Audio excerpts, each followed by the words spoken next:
Hey guys, what's up? So this is a different video. I usually make like tips and tricks videos, but this is kind of like a general tips video. This video is how to practice. So I break it down into 3 steps. First step being set your priorities straight. Second step being what are your main events. Third step being time management. So let's go into the first step. First step is set your priorities.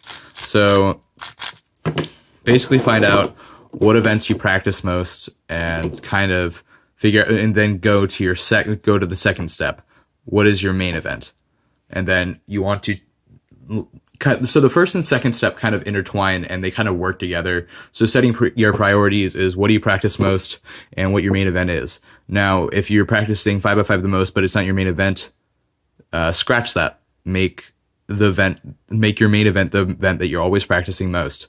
Now, kind of try to find 4 main events. So for me, it's 6x6, which is my main event. So also, what would you define as a main event? For me, I would define the event that you practice most.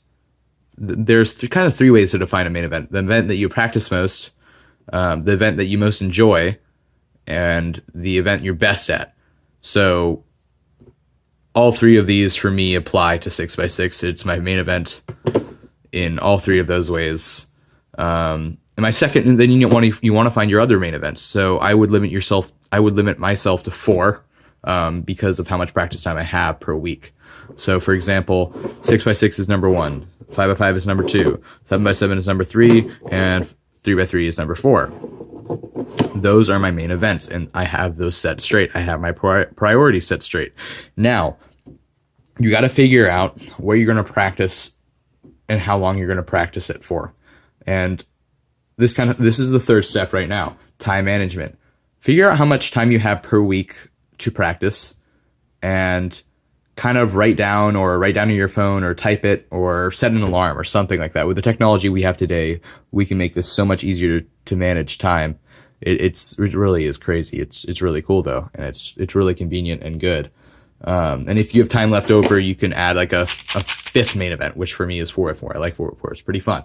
But going back to what I was saying earlier, or a few seconds ago, basically.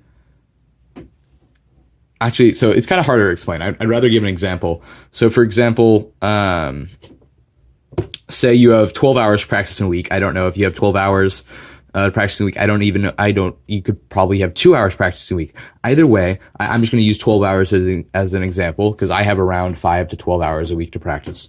So the first example would be, my example is basically, say you have 12 hours to practice in a week. You want to spend 5 of those on 6x6, 3 of those on 5x5, 2 of those on 7x7, and however many you want on your 4th main event if you get tired of your 4th main event quickly.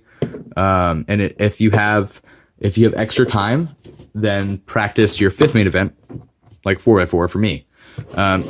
And these don't have to be your main events. Obviously, these probably aren't your main events. Maybe 3x3 falls under that category, but I know a lot of people don't really have 6 or 7 in their main events. So yeah, pretty much that's it for the video. It's a general tips video, and I hope you guys enjoyed.